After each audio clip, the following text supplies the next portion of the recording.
Act as if failure next year is impossible. Not unlikely, not inconvenient, but impossible. Not because conditions are perfect, not because help is guaranteed, but because you have decided that retreat no longer exists as an option in your mind. Most men secretly leave themselves an exit, a reason they can explain later, a story they can tell if things do not work. That hidden escape becomes the very reason things never do. Life obeys commitment, not wishes. Ask yourself this with brutal honesty. If failure were truly impossible for you next year, how would you think today? How would you speak? What would you stop tolerating immediately? What excuses would collapse the moment they were spoken? Men who rise from nothing do not begin with resources. They begin with refusal. A refusal to negotiate with doubt. A refusal to accept the role life initially assigned them. A refusal to explain why they are not ready yet. You have heard the stories, but you have not yet heard them properly. Not the polished endings. Not the victories retold after success made them sound heroic. You have not sat with the fear, the loneliness, the nights where quitting would have made perfect sense. Those men did not win because they were confident. They became confident because they kept moving while afraid. They did not know it would work, but they acted as if it must. There is a difference. Acting as if something might work produces careful effort. Acting as if it must work produces invention. When the door does not open, the man who must succeed builds another door or breaks through the wall.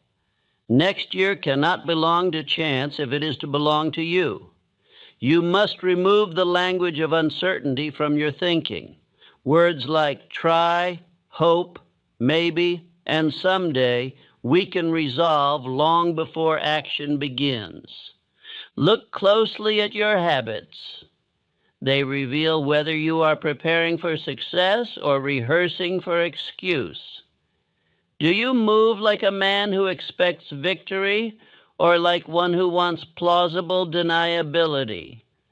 Men who make it from nothing do not wait for certainty. Certainty comes later. They move with faith borrowed from decision alone. Once the decision is final, the mind reorganizes itself to support it. You will hear stories in this speech that stretch across years of obscurity, rejection, ridicule, and repeated failure. You will feel the weight those men carried when no one was watching.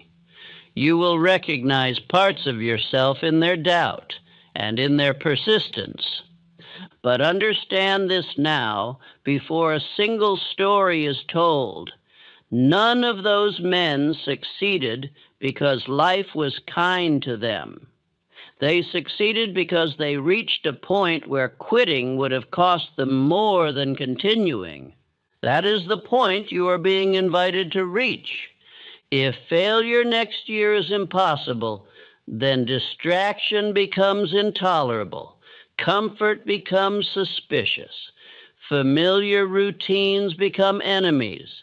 You stop asking how long it will take and start asking what must be done today. This is not recklessness, it is resolve. When a man removes failure as an option, effort sharpens. Time becomes precious. Energy stops leaking into meaningless arguments and idle explanations. The mind becomes disciplined because it must. You are not behind. You are early in the moment where decision hardens into destiny. The men whose stories you will hear later were not extraordinary when they began. They were exhausted. They were underestimated. They were doubted by others and by themselves. But they made one quiet vow that changed everything. I will not stop. Act as if next year must work, not because you deserve it, but because you will not permit yourself to live another year beneath your capacity. Listen closely as this speech unfolds. You will not be inspired by fantasy. You will be anchored by reality, the reality of men who stood where you stand, felt what you feel, and refused to accept a future defined by limitation. By the time you reach the end, the idea of failure will feel foreign to you, not because success is easy, but because retreat will no longer make sense. This is not optimism, it is alignment. And once a man aligns his thoughts, decisions, and actions behind a single, unavoidable outcome, life eventually complies. It must work, not by magic, not by chance, but by law. Part 1. The Law of Irrevocable Decision, Burning the Bridge to Failure. There comes a moment in every man's life when he must decide whether to live by hesitation or by law. The average man delays this hour of decision until he grows old, until the world has already decided for him. But the man who rises beyond mediocrity seizes that moment early, and he says within himself, I will, and therefore I must. From that moment forward, the universe rearranges itself to match his decree. The world does not obey talent. It does not obey intelligence. It obeys decision.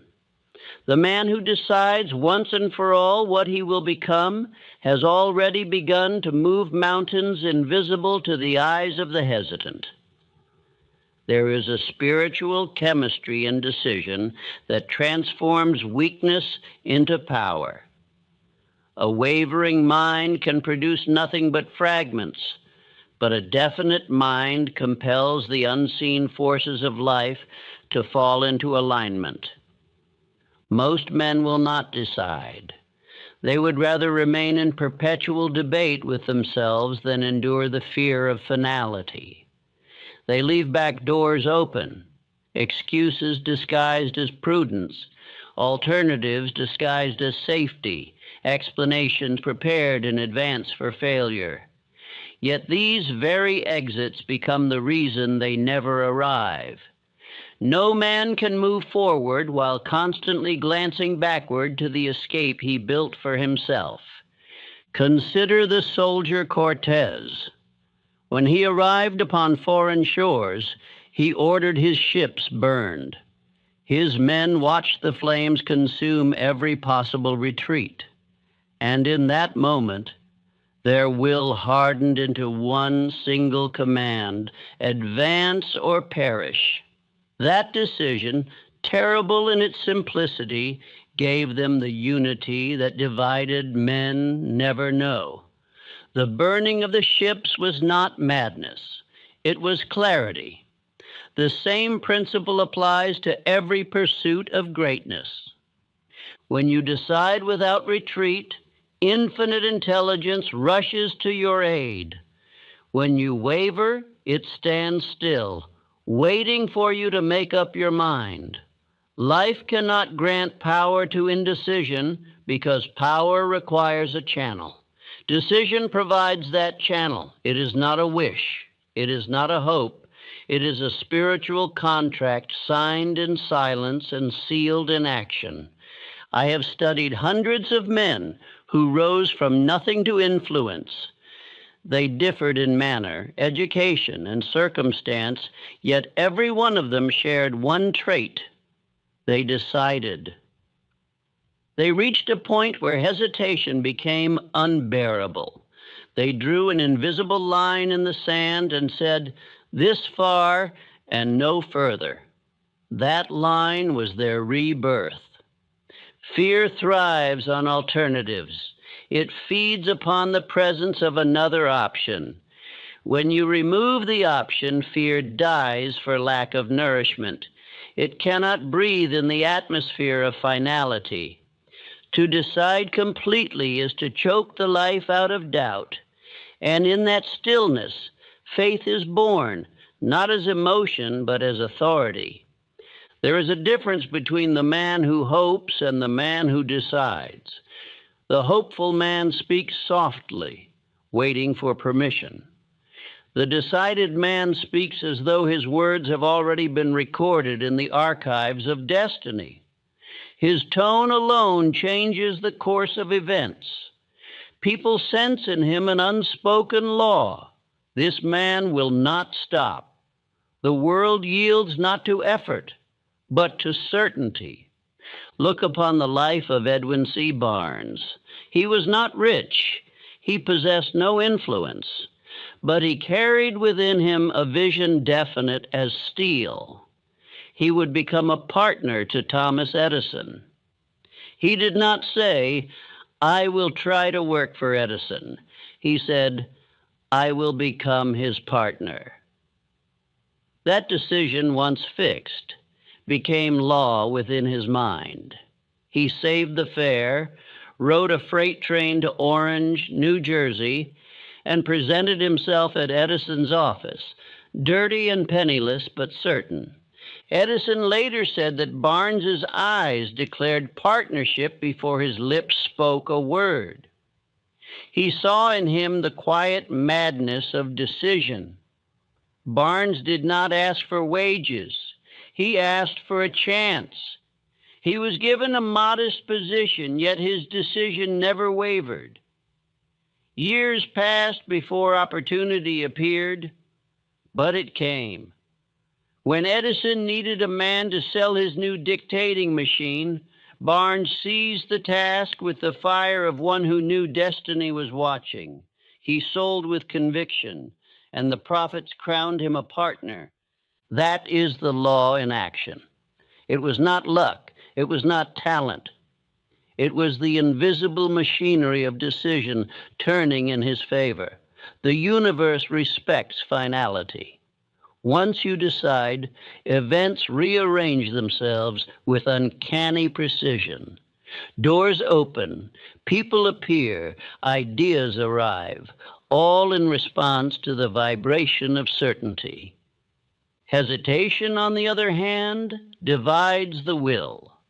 The man who hesitates dissipates his strength between yes and no. Every hour he spends weighing possibilities is an hour stolen from action. Energy once scattered cannot produce power. Decision condenses energy into a single beam that burns through resistance like light through fog. Henry Ford faced such a test when he demanded of his engineers the construction of an 8-cylinder engine cast in a single block. They declared it impossible. Ford replied, "Build it anyway." Months passed, failures accumulated, and they begged him to abandon the project. He said simply, "Produce it." His command never changed. Eventually, they succeeded, and that success revolutionized an industry. His decision was not argument, it was decree. Faith is not emotion. Faith is obedience to one thought until it becomes reality. The man who decides cannot afford the luxury of divided thinking. He does not consult mood or public opinion. He does not seek consensus before conviction. He obeys the one voice within that declares it must work. That obedience builds mental habit, and habit becomes identity. Write your decision plainly upon paper. Speak it aloud until your own voice grows accustomed to its authority. Read it morning and night until your subconscious accepts it as natural law. The mind does not believe new truth at first. It must be trained. Repetition is education for the soul. Every time you repeat your definite purpose, you drive the idea deeper into the unseen soil of thought. The man who speaks his aim once is a dreamer. The man who repeats it daily is a creator. Life bends toward consistency. The repeated thought carves channels within the mind through which energy flows automatically. Soon, effort is no longer effort. It becomes second nature. Decision changes your atmosphere. It alters your posture, your tone, your very presence. People begin to feel in you something steady, something that does not seek approval. Opportunities sense it as well. They gravitate toward the man who has decided because his energy is organized, not scattered. Decision is magnetism. Indecision is repulsion. When your mind is fixed, calmness replaces anxiety. The constant inner debate ends and peace takes its throne. The noise of what if grows silent, for the answer has already been chosen. This silence is not emptiness, it is strength. From it arises the unhurried confidence that others mistake for luck. Every successful man has known this silence. It is the stillness that follows commitment. It is the quiet assurance of the bridge already burned, the road ahead already chosen. In that stillness, faith is no longer forced. It breathes naturally. The mind becomes instrument of purpose, and the body follows without protest. There is a rhythm to decision that life respects. Once you act without retreat, the laws of cause and effect accelerate in your favor. Events that once seemed unrelated begin to interlock with precision. The uncertain call it coincidence. The wise call it law. The inner war between doubt and decision ends only when one side is starved. Starve doubt, feed decision. Each time you act upon your purpose without hesitation, you weaken the voice of uncertainty. Each time you yield to fear, you feed it. Within 90 days of firm discipline, you can train your mind to respond to every challenge with calm authority. You may say, but what if I decide wrongly? That fear has ruined more potential than failure itself. Better a wrong decision corrected in motion than endless paralysis disguised as prudence. Motion breeds understanding. Hesitation breeds ignorance. Life corrects the man who moves. It abandons the man who debates. Infinite intelligence respects the man who decides because decision reflects trust in law. To act decisively is to declare faith in order over chance. When you make a definite choice and persist, you are cooperating with the universal plan of growth.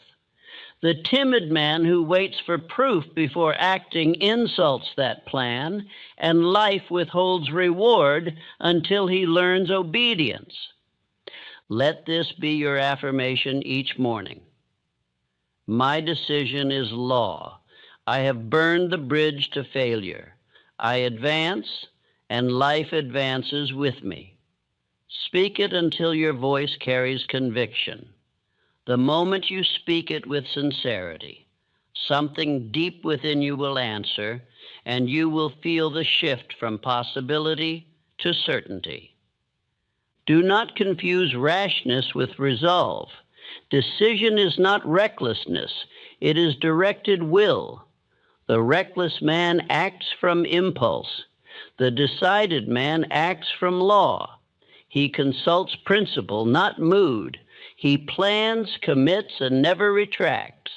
His every move is deliberate because his goal is definite. The man who learns this principle saves 10 years of his life. He no longer spends his best hours testing waters that were never meant for him. He no longer builds plans with one hand and dismantles them with the other.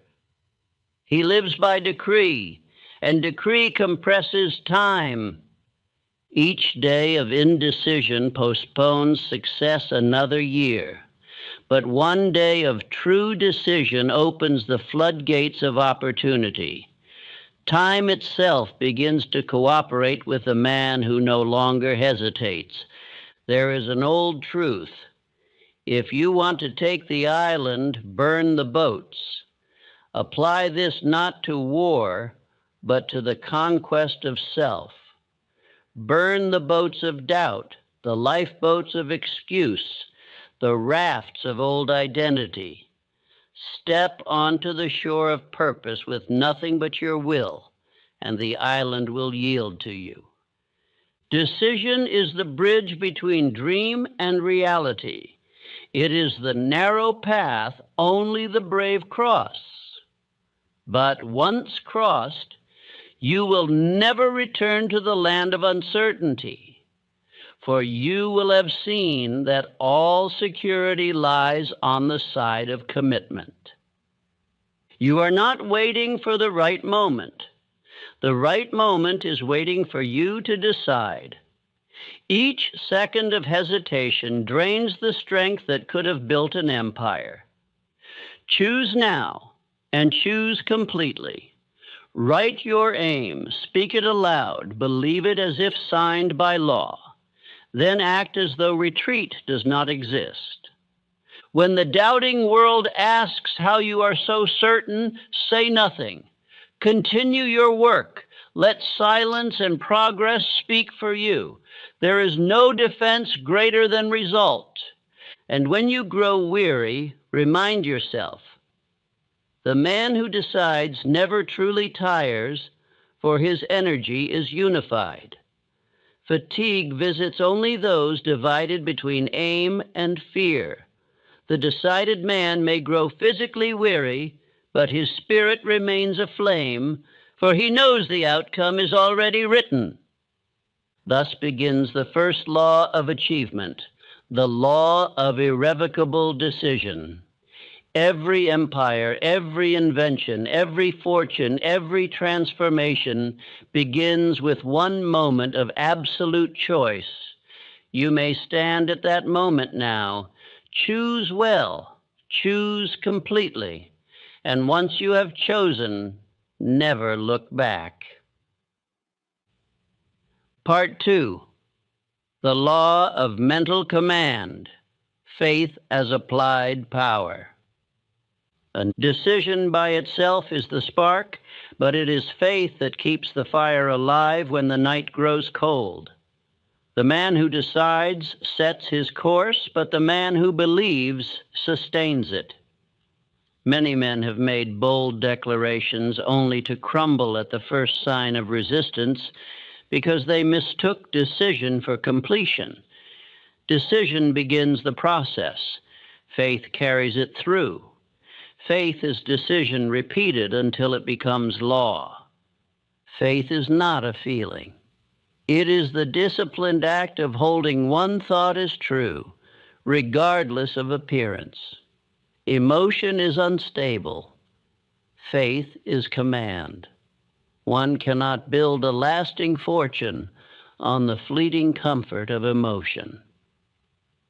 Emotion shouts, "I believe," when conditions are pleasant, and whispers doubt when winds change. Faith remains silent, calm, and immovable. Faith does not depend on circumstance. It reshapes it. The majority of men never experience true faith because they confuse belief with hope. Hope waits for evidence. Faith creates it. Hope looks for permission.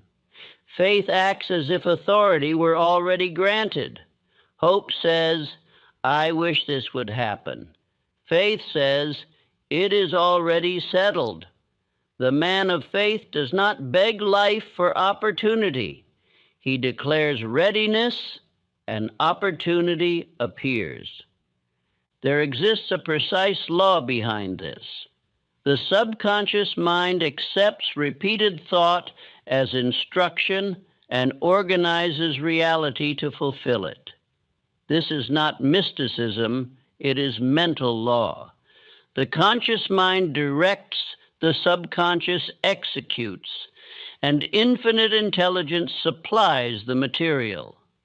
When you hold one definite belief long enough, all forces of nature align to make it tangible. Dr. Frank Gonzalez learned this law when he preached what became known as the $1,000,000 Sermon. As a young minister in Chicago, he dreamed of founding a great educational institution where students could learn both practical and spiritual law. He had no money. For years he prayed, planned, and wished, but nothing happened. Then one day he decided he would no longer merely talk about faith, he would act it. That Sunday he stood before his congregation and declared with calm authority, "I will build a college, and it will require $1,000,000. I will get that money within a week." There was no uncertainty in his tone. The words carried command, not pleading. Within 36 hours, a man approached him after the service and said, "If you really mean what you said, come see me tomorrow. I will give you the $1,000,000. That promise was kept, and the Illinois Institute of Technology was born. The miracle was not in the donor. It was in the shift from hope to faith. Gonzalez had spoken with the tone of certainty, and that tone moved both men and law. Life always honors conviction. It bends to those who speak from authority, not anxiety. Faith is a discipline of thought. It demands constant repetition of the idea you have decided upon until every fiber of your being obeys it. You must speak your purpose daily, aloud, with rhythm and feeling.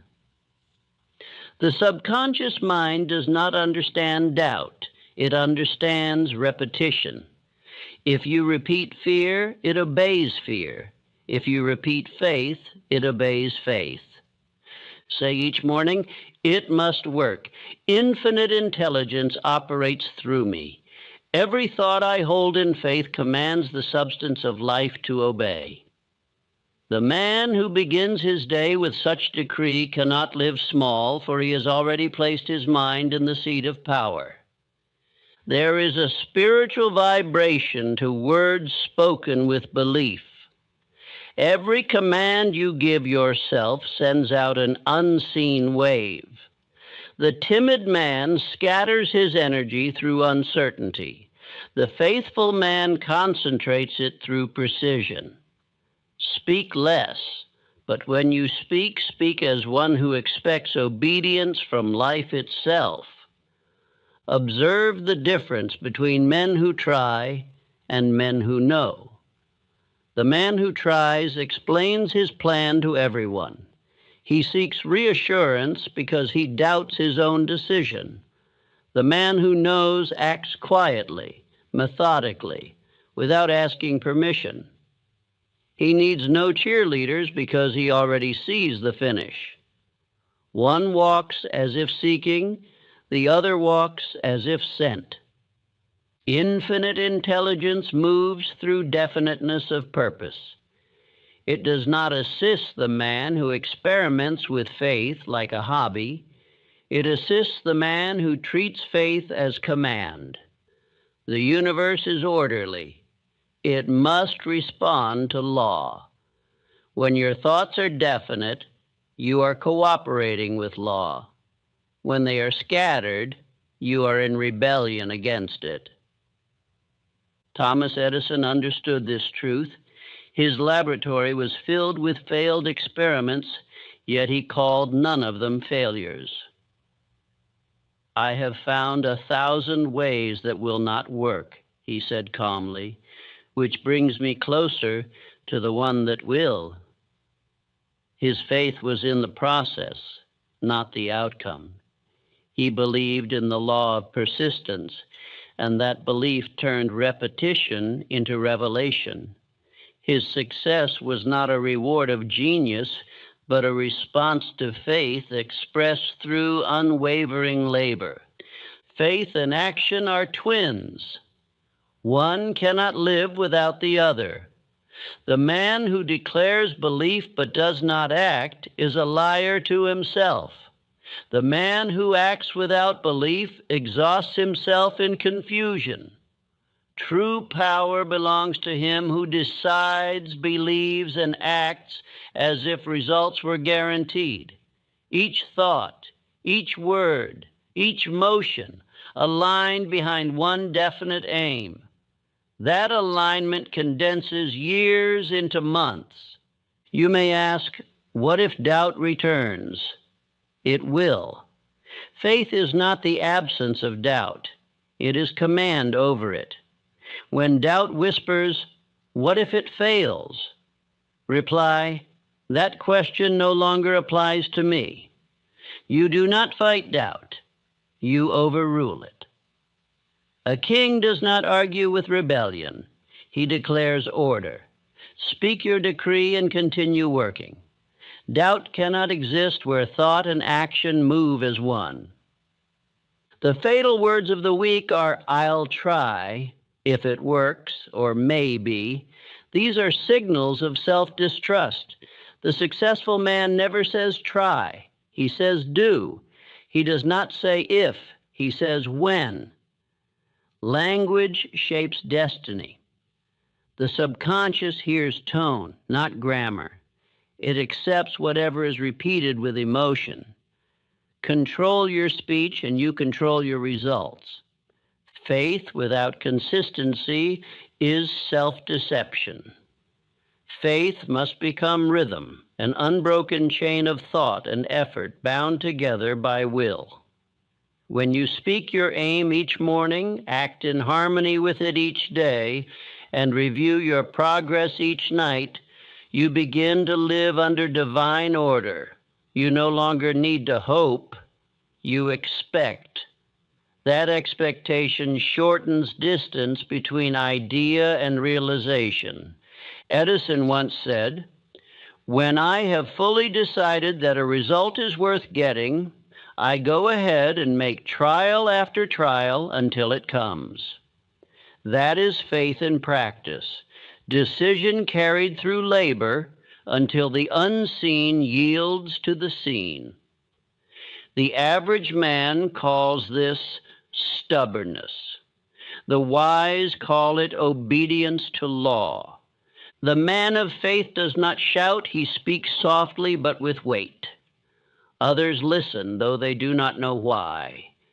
His composure unsettles the doubtful, for they sense in him something irreversible. Faith expressed through calmness is irresistible. The anxious man repels, the assured man attracts. People instinctively follow the one who moves as if outcomes are certain. Fear and faith cannot occupy the same mind at the same time. One must yield to the other.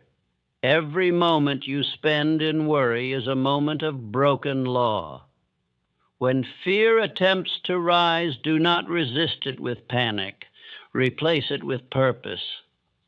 Say inwardly, this energy now serves my aim.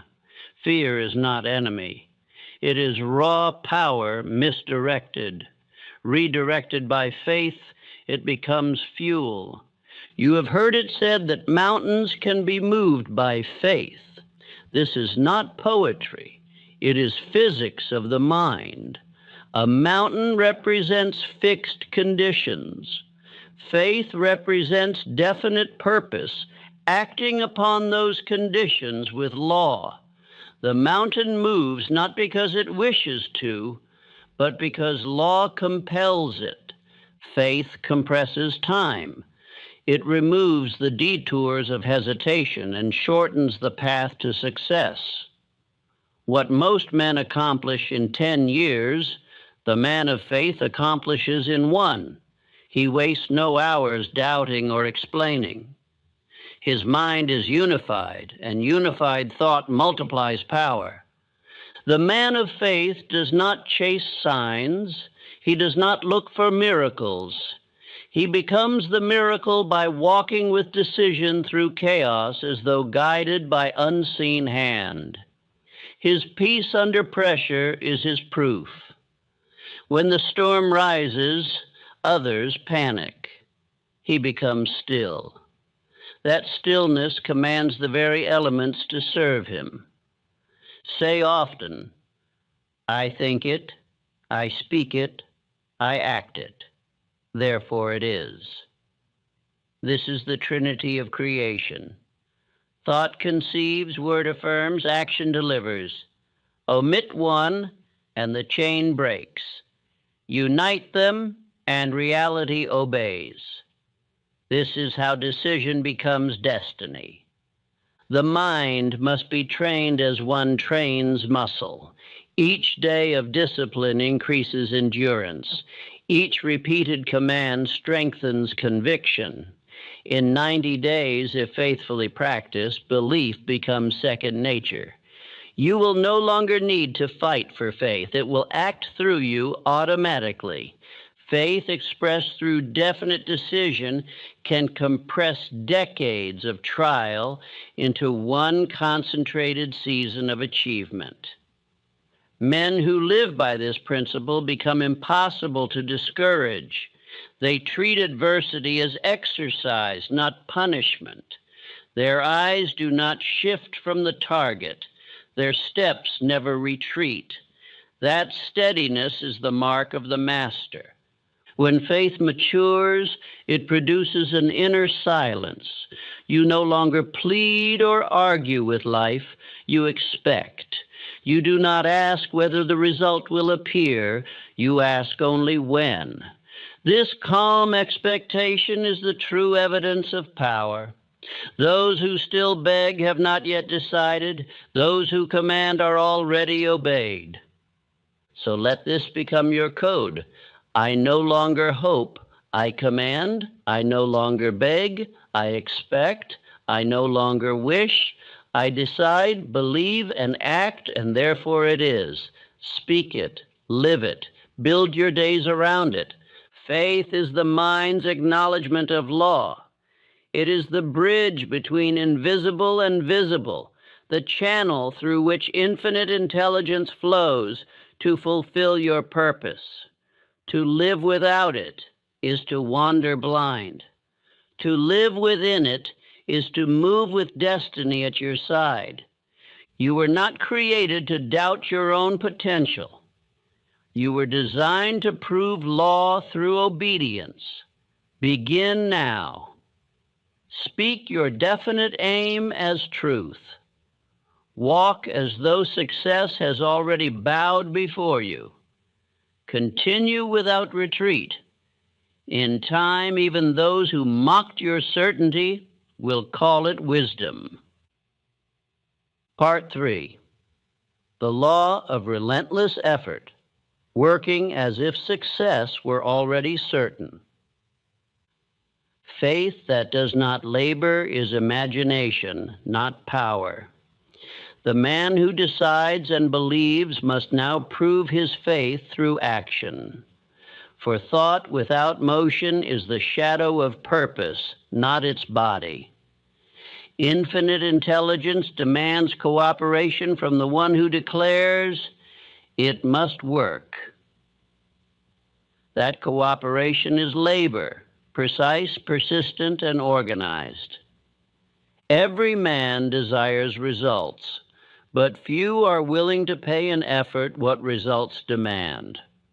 They confuse inspiration for accomplishment, planning for progress, enthusiasm for execution, but the law of success recognizes only one coin, work performed in harmony with faith.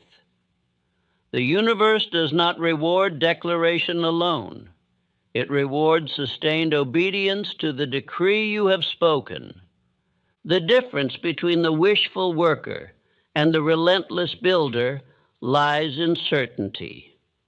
The wishful worker asks, will it work? And exhausts himself in doubt. The relentless builder says, it must work, and finds strength even in fatigue. Doubt divides attention, but faith focuses it. Division creates friction. Focus creates momentum. The one who acts with certainty never feels exhausted for long because his willpower is unified. Effort becomes sacred when performed under law. Each act, however small, becomes a seed of destiny. Every letter written, every call made, every plan executed in harmony with purpose vibrates through unseen channels. What the undisciplined man calls routine, the master calls creation. Because he acts from certainty, even repetition becomes holy. Thomas Edison worked for years on a single invention, sleeping only in short intervals beside his bench. His assistants begged him to rest. He smiled and said, "There is no time to waste. I have not failed. I have found another way that will not work." That statement reveals the secret. To the man who has removed failure from imagination, every obstacle becomes instruction. He does not call it defeat, he calls it direction. Faith transforms labor from struggle into rhythm. The man who doubts fights against himself. One half of his mind works, the other half worries. He lifts with one hand while the other drags him backward. His effort drains life because he resists the very law he claims to obey. But the man of faith moves in harmony with law. His work no longer feels heavy. It feels inevitable. Each task performed strengthens conviction because it is proof in motion. You must learn to treat each hour as sacred property. A day wasted is not merely lost time, it is broken faith. To believe that failure is impossible while squandering hours is to lie to your own purpose. Faith without discipline is hypocrisy. Keep a schedule as though eternity depended on it, for indeed your destiny does. Andrew Carnegie built his empire not through speed but through rhythm. Each day was ordered, every responsibility delegated, every plan reviewed. He said that success is not built by extraordinary effort, but by consistent performance of simple acts. Those who work by bursts of excitement never reach maturity. Those who work by steady routine ascend by law. The law of cause and effect respects only constancy. Do not attempt everything at once.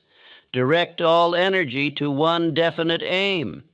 Scatter your focus and you scatter your reward. The sun can warm, but focused through a lens, it burns. So it is with effort. One aim held long enough turns faith into fire and fire into power. The average man quits not because he is weak, but because he never built rhythm. He works 3 days with intensity, then rests 3 days in regret. Each pause weakens momentum. He calls it balance, but it is drift. True balance is found in consistent forward motion, not alternating extremes of fever and idleness. Remember Darby, who mined for gold. He quit 3 feet before striking the richest vein in his state. Another man, less skilled but more patient, picked up where Darby left off and found fortune. Darby later said that his failure taught him the most valuable lesson of his life. Never stop when the goal is near. That lesson transformed him from a failed miner into one of the greatest insurance salesmen of his era. Persistence converted defeat into prosperity. Faith without persistence is noise. Persistence without faith is labor without light. Combine them, and no obstacle can remain. The one who works as if success were already his cannot be discouraged. Each difficulty becomes fuel for refinement. Pressure does not break him, it purifies him. Do not measure progress by excitement. Progress often hides behind repetition. The farmer does not celebrate each seed he plants. He plants daily until harvest arrives. Your work must follow the same law. Plant consistently, water faithfully, wait calmly. Those who rush nature violate its rhythm. Patience is not weakness. It is power under control. Each day, begin by identifying the single action that brings you nearest to your chief aim. Perform that action before anything else. Delay it, and you invite chaos.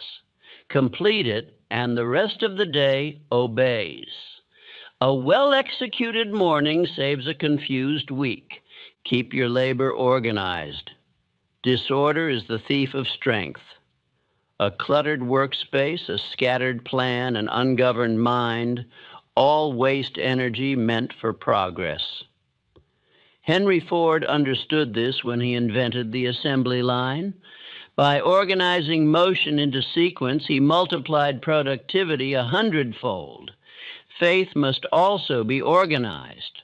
Thought, word, and deed must align like gears in a machine. One gear out of place and motion falters. Let every act become proof of conviction. Do not wait to feel motivated. Motion itself generates momentum.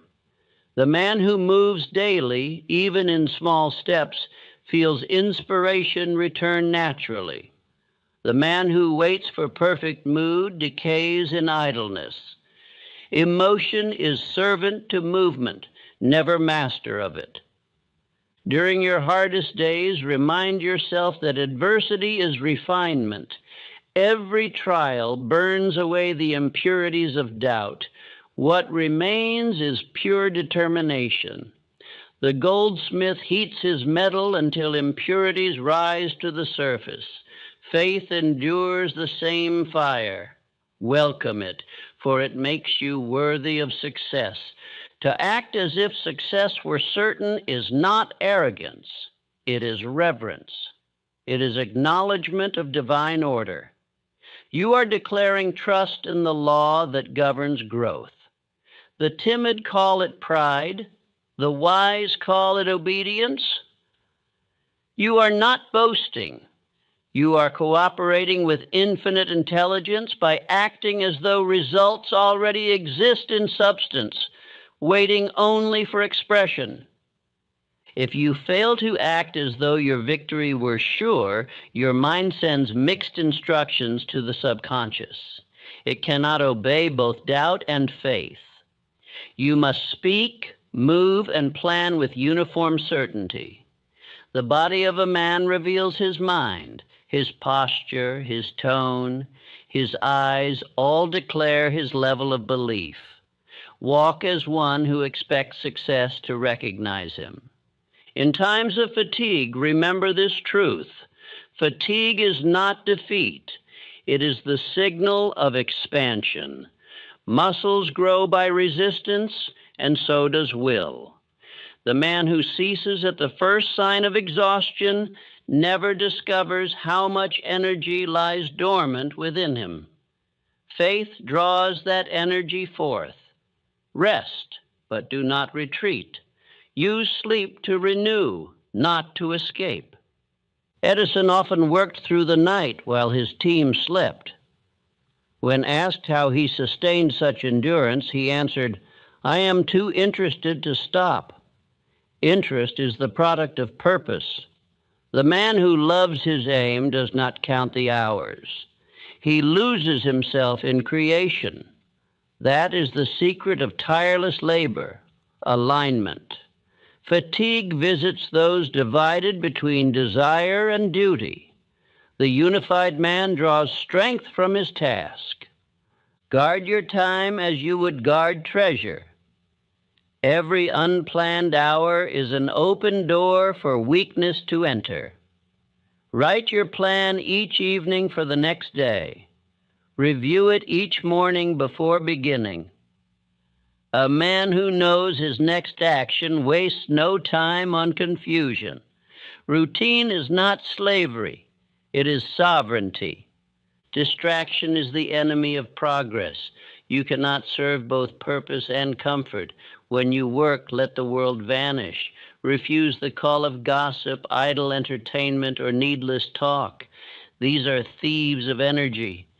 90 days of disciplined focus can reclaim years lost to scattered attention. Make your labor an act of faith. Before each task, say quietly, "This work carries divine order. Every stroke, every thought, every motion fulfills my purpose." This affirmation will sanctify even the smallest act. The worker who treats his craft as holy outpaces the one who treats it as duty. Your persistence will begin to change how others see you. They will first doubt your intensity, then envy your progress, then seek your counsel. They will call you lucky, unaware that luck is merely the shadow of relentless effort. You will smile, for you will know that fortune does not visit the hesitant. It builds residence in the house of perseverance. Do not fear monotony. In monotony lies mastery. The craftsman repeats the same motion until perfection becomes instinct. The salesman repeats his presentation until words flow like water. The writer practices sentences until rhythm becomes music. Repetition may feel dull to the undisciplined, but to the master it is melody. Say often, "I act as the man who has already won. My effort is not trial, it is execution." Speak it not with arrogance, but with certainty. This command will align your nervous system, your attention, and your will. You will find yourself working longer with less fatigue, deciding faster with less doubt, and moving through obstacles as if they were designed for your advancement. The man of relentless effort learns to love process more than prize. The prize may fade, the process endures. Each completed task strengthens will. Each conquered challenge increases power. Soon, success becomes not a destination, but a habit. That habit creates the man who cannot fail because he has eliminated the behavior of failure. Do not wait for applause. Praise is a poor substitute for purpose. The true worker derives satisfaction from performance, not from recognition. He measures progress not in compliments, but in completion. He knows that reward follows as naturally as harvest follows sowing. When frustration arises, remember this: life cannot deny the man who refuses to deny himself. Effort builds character long before it builds fortune. The more you give, the stronger you become.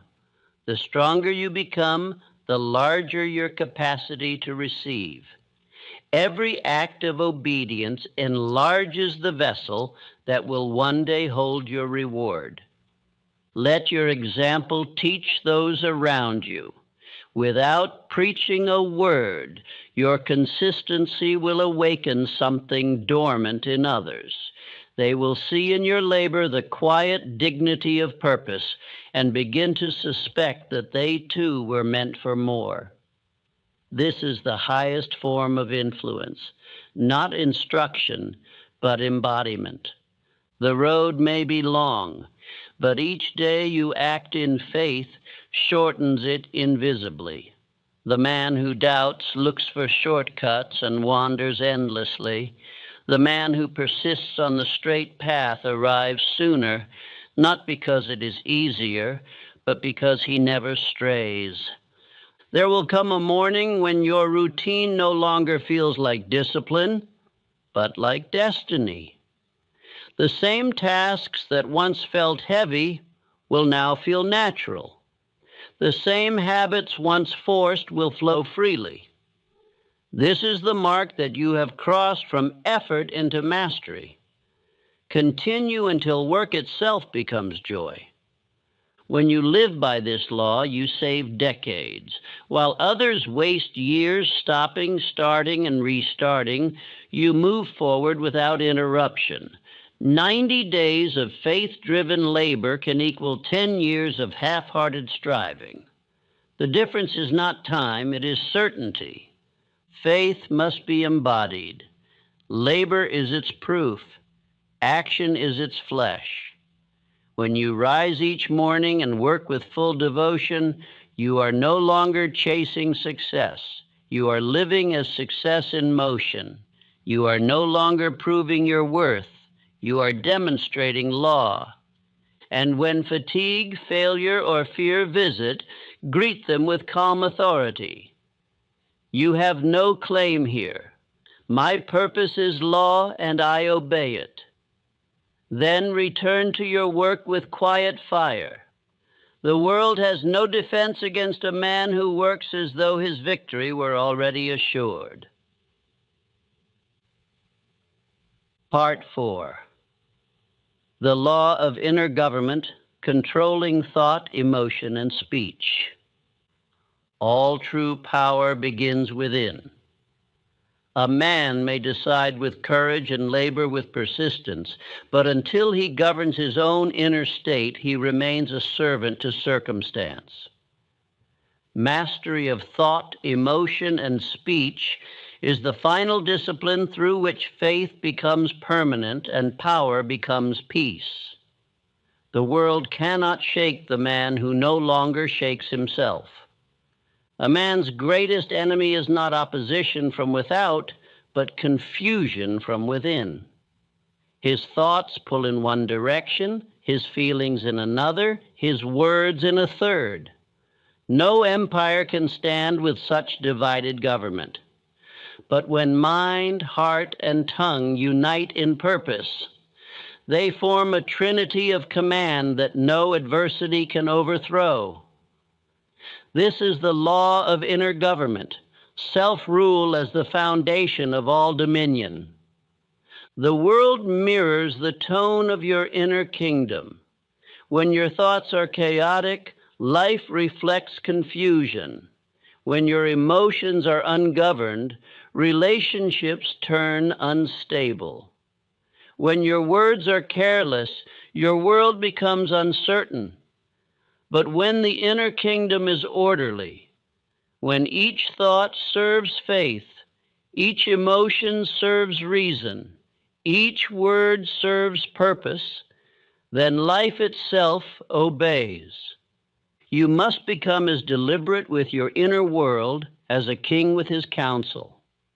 Not every thought deserves audience. Not every emotion deserves expression. Not every word deserves release. Power is not gained by adding, but by refining. The man who learns to restrain himself gains more strength than the one who conquers cities. Begin with thought. Each morning, survey the kingdom of your mind. What ideas entered without permission? Which thoughts serve your definite aim, and which conspire against it? Most men allow every stray notion to sit upon the throne of attention. They mistake activity for intelligence, motion for progress, but thought must be governed like an army, disciplined, ranked, and directed toward one aim. Write your chief purpose upon paper. Place it where your eyes must see it. Every time a new idea arises, ask, does this serve my purpose? If not, dismiss it. Refuse to entertain rebellion within your own mind. Loyalty to your aim is the first mark of inner authority. Next, govern emotion. Emotion is energy, neither good nor evil, but ungoverned emotion is destruction. Anger wastes power. Fear paralyzes initiative. Excitement blinds judgment. The man who rules emotion commands energy itself. The one who is ruled by it burns his strength in disorder. Calmness is not weakness. It is the stillness of concentrated fire. Observe the men who failed after success. Most were destroyed not by circumstance, but by indulgence. They mistook impulse for freedom. The mind that once obeyed discipline began to obey desire. They spoke too quickly, spent too freely, and reacted too passionately. Wealth and position cannot protect a man who has not mastered self. His downfall begins with the first uncontrolled emotion. John D. Rockefeller was once asked the secret of his composure during financial panic. He replied, "When others lose their heads, I keep mine." That calmness was not accident. It was law. He trained himself to respond to chaos with precision. While competitors panicked, he planned. While they sold in fear, he bought in reason. Fortune favors the calm because calmness preserves judgment. The calm man radiates authority. His mere presence steadies others. His words carry weight because they are few and deliberate. The excited man loses influence even when he is right, for passion clouds perception. The quiet man commands because his silence suggests mastery. Learn to speak only when speech advances purpose. Silence strengthens influence. Idle talk dissolves it. Control of speech is control of creation.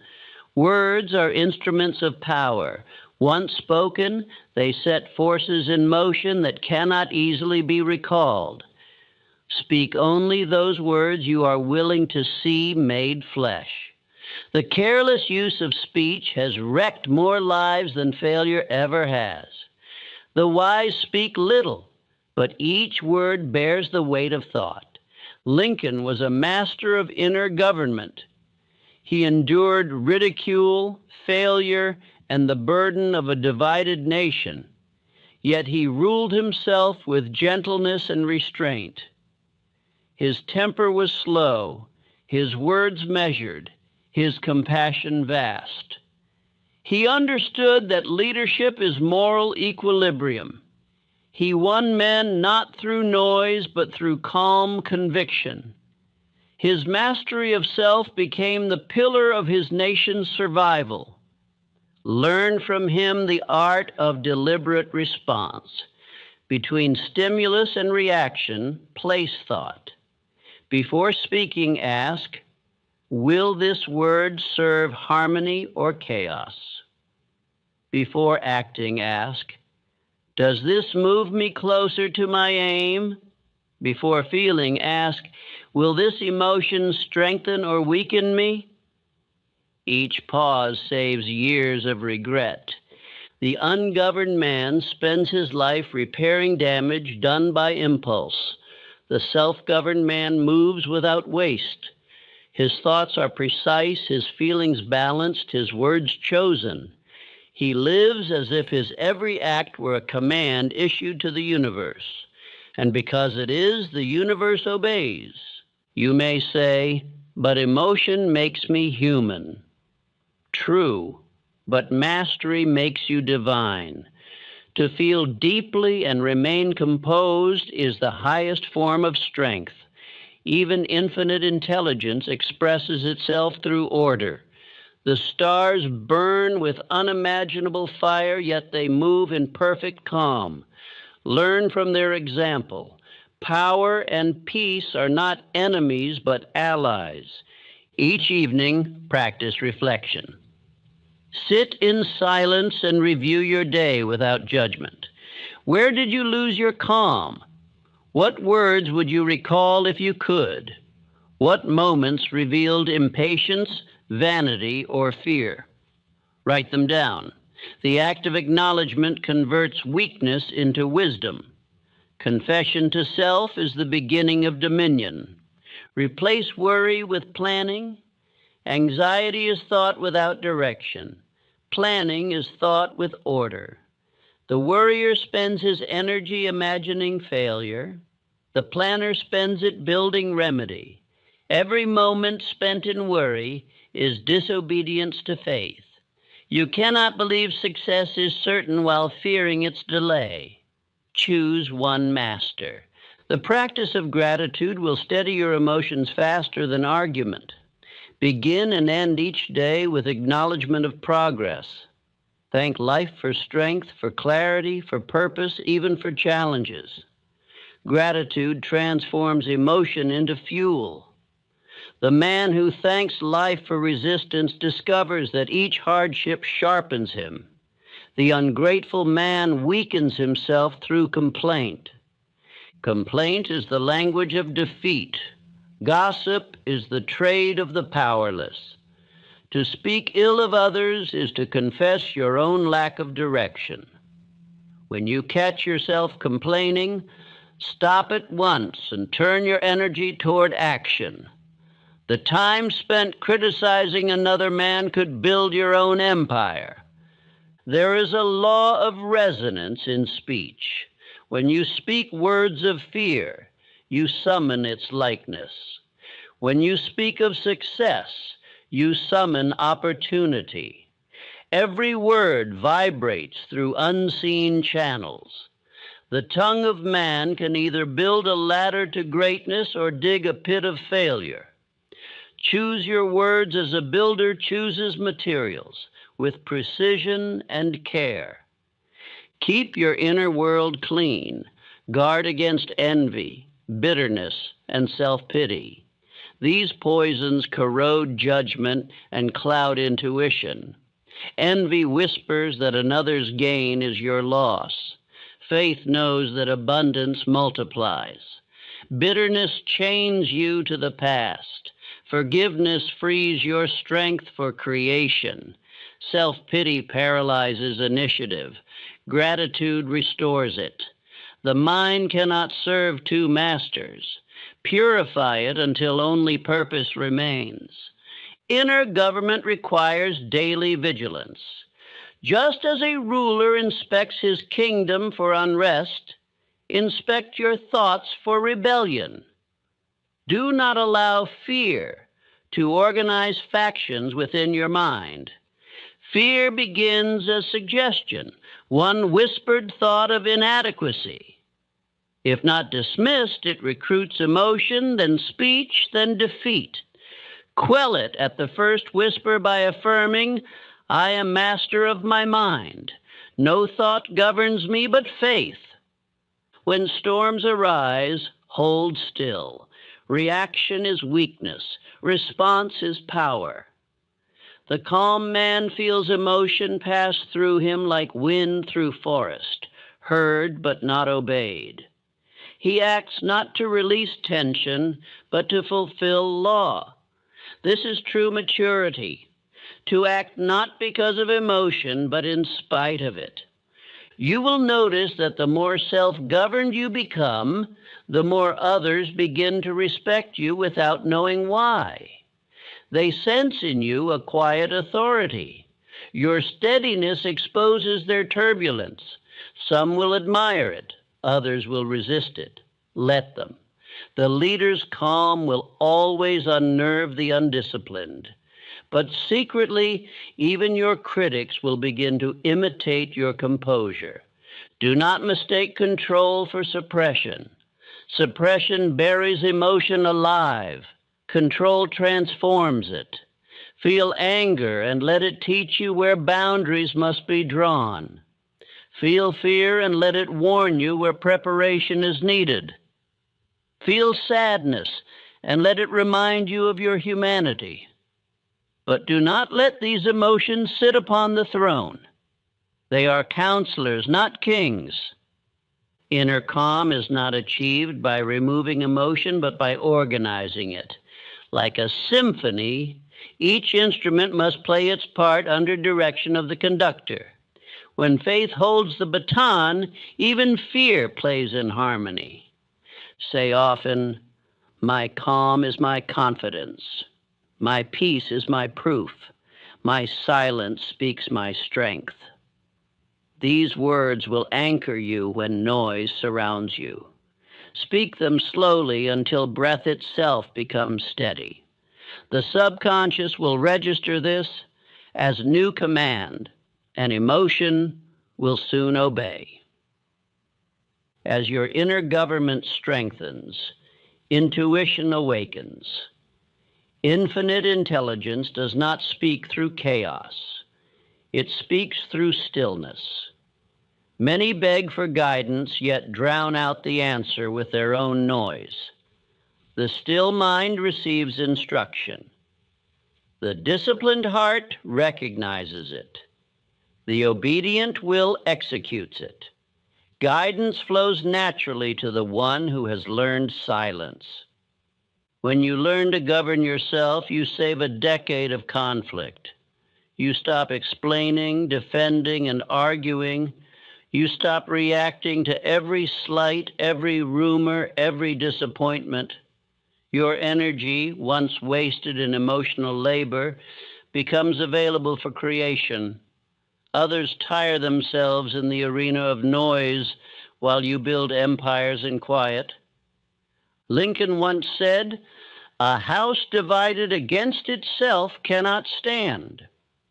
He spoke of a nation, but the same law applies to the individual. A man divided within cannot command respect without. When thought, emotion, and speech contradict one another, he leaks power from every opening. Close the leaks by unity of being. Think what you feel. Speak what you think. Do what you say. Alignment is authority. Each day lived in inner harmony adds visible dignity to your bearing. People will notice that your step is slower, your gaze steadier, your words fewer but heavier. They will not know what changed, only that you seem untroubled by what breaks others. This is not arrogance, it is alignment. Eventually, calmness becomes your default state. Noise may rage around you, yet within remains silence. This silence is not absence of feeling. It is presence of mastery. You have become the eye of the storm, motionless at the center, directing all movement by your very stillness. This is the aim of all discipline, to reach a state where peace is not reward, but nature. You will have learned to govern yourself as the Creator governs the cosmos, firmly, silently, precisely. Part 5, The Law of Inevitability, Living as if Success Already Belongs to You. When a man has learned to decide without retreat, to believe without doubt, to labor without distraction, and to govern himself without weakness, he stands before the highest law of all, the law of inevitability. This law states that when a man's mind, heart, and actions are unified behind one definite purpose, success is no longer possible. It is inevitable. This law is not speculation, it is mathematics of the spirit. Every thought carries a vibration. When all thoughts are fixed upon one aim with belief and discipline, that vibration becomes irresistible. Nothing in the material world can resist the man whose internal world is harmonized under one decision. Life must mirror him because law cannot deny itself. To live as if success already belongs to you is not arrogance. It is the natural behavior of a man who has aligned himself with divine order. Arrogance demands attention. Certainty requires none. The arrogant man boasts of what he hopes will happen. The certain man moves quietly as if the matter were already settled. His calmness offends the restless, for he carries the air of completion in an unfinished world. Every master I have studied lived under this law. Henry Ford behaved as though his factories were inevitable long before he owned one. When critics laughed at his vision of an automobile for every family, he smiled, not with defiance, but with knowledge. He saw what they could not, because in his mind the product already existed. His words, actions, and demeanor reflected that invisible ownership until the world caught up with his imagination. This is the essence of creative law. What you embody consistently, you eventually materialize. The world does not respond to occasional confidence. It responds to continuous conviction. The man who acts one day in faith and another in fear cancels his own command. But the one who lives daily as though success were already his reshapes probability into certainty. When you have practiced decision, faith, effort, and self-government long enough, you begin to sense an invisible shift. Doubt no longer whispers. You stop asking, will it happen? And begin to ask, how shall I express it? The outer result becomes secondary. The inner state becomes primary. You no longer chase fortune, you attract it. This transformation changes how others perceive you. They may not understand it, but they feel it. Your voice acquires a calm authority that needs no proof. Your eyes cease to wander. They rest upon what is ahead. Your movements grow slower, your words fewer, your presence heavier. The man who has accepted inevitability no longer persuades. He influences by existence. Confidence precedes competence. The man who believes he can must act as if he already is. By this attitude, he trains both mind and environment to obey. The novice who walks into a room filled with experts but carries the quiet of mastery will be treated as equal. It is not deception, it is identity. You do not pretend, you remember who you are. Andrew Carnegie lived by this principle. Long before he possessed great wealth, he conducted himself as a steward of it. He studied administration, generosity, and the laws of service. When fortune came, he was prepared, not surprised. Wealth was drawn to him because he already represented the character required to manage it. The unprepared man repels riches through chaos. The prepared man invites them through order. To live as if success already belongs to you means to adopt the manners, habits, and standards of the man you are becoming. The poor man who waits for wealth before adopting the discipline of wealth will remain poor. The fearful man who waits for courage before acting will remain fearful. Identity precedes event. Act the part faithfully, and law will make it true. This law frees you from anxiety about time. The man of inevitability knows that what he seeks is already his in principle. Time merely delivers what faith has ordered. He therefore works with patience, not haste. Haste belongs to doubt. Patience belongs to confidence.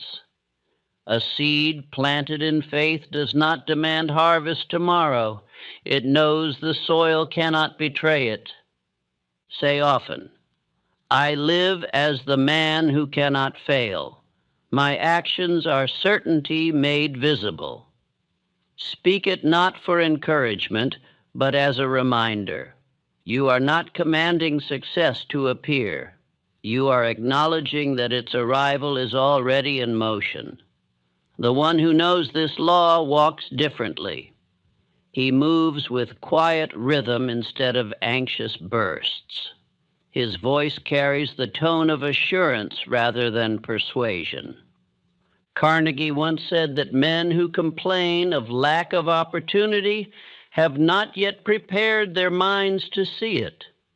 Opportunity surrounds every man, but it reveals itself only to the one who expects it. The expectant mind perceives openings invisible to the doubter.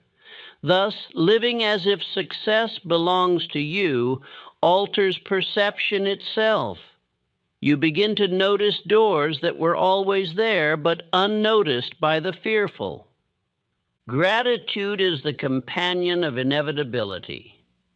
The man who thanks life before receiving knows he has already received in essence.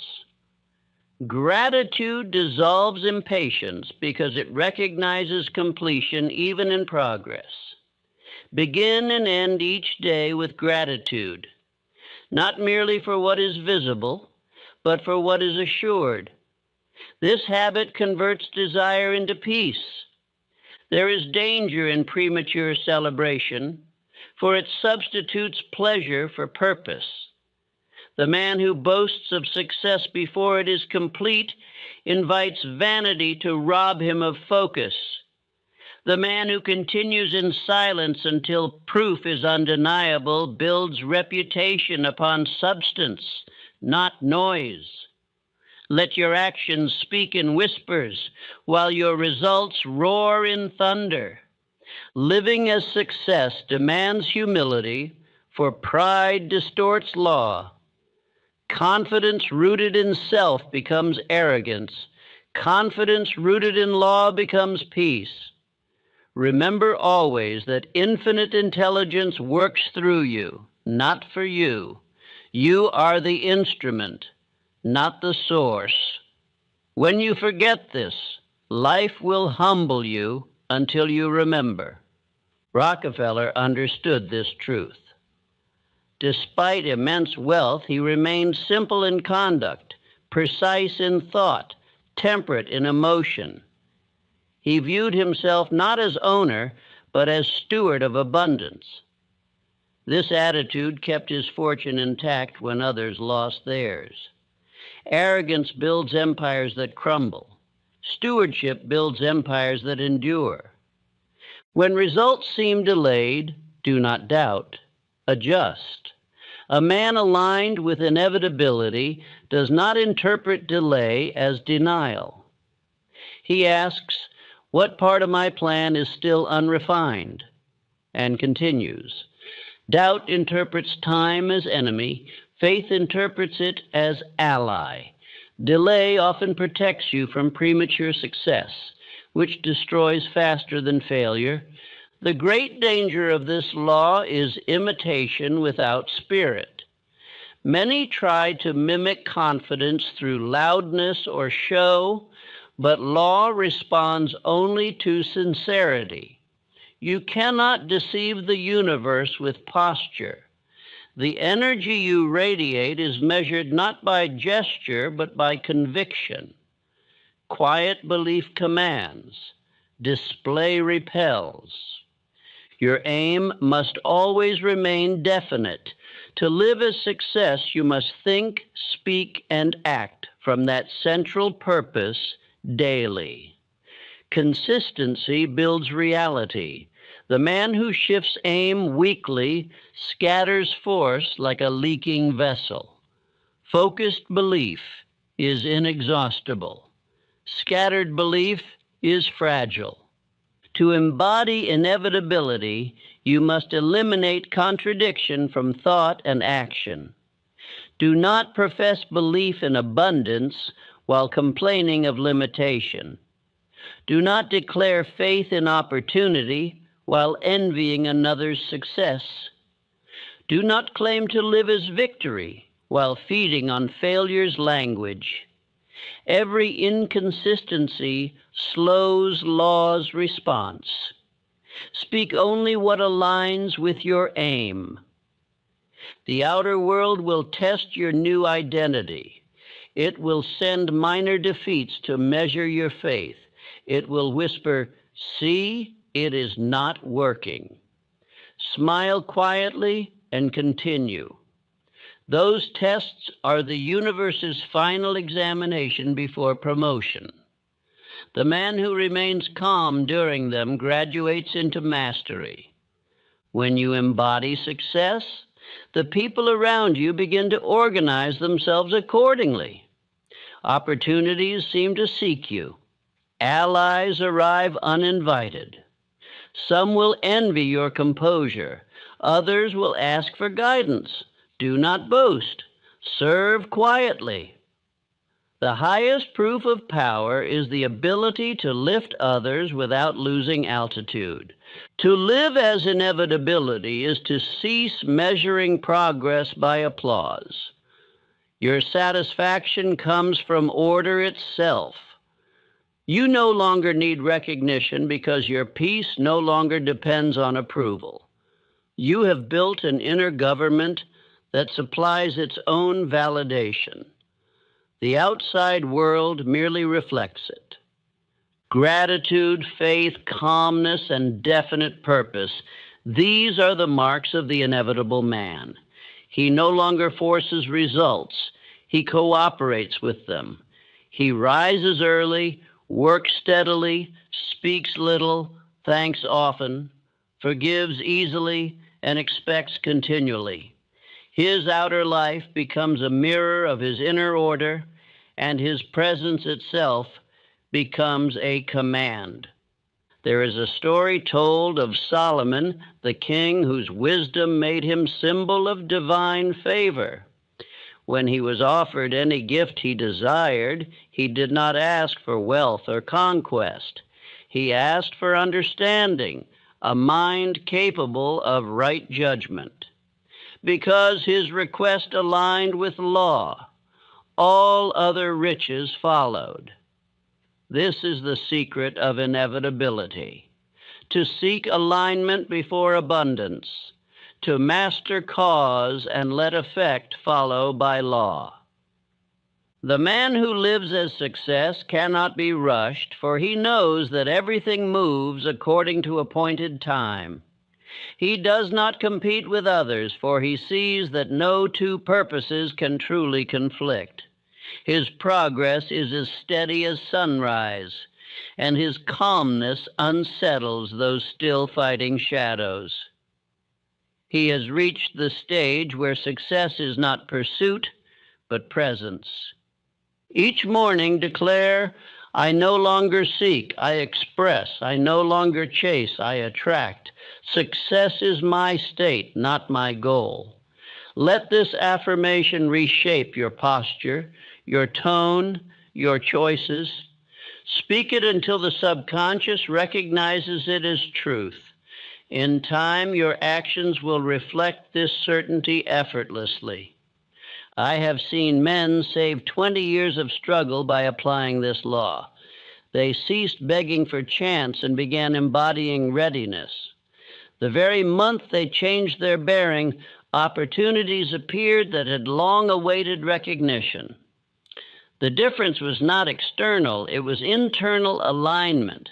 This law of inevitability is not partial. It obeys whoever obeys it.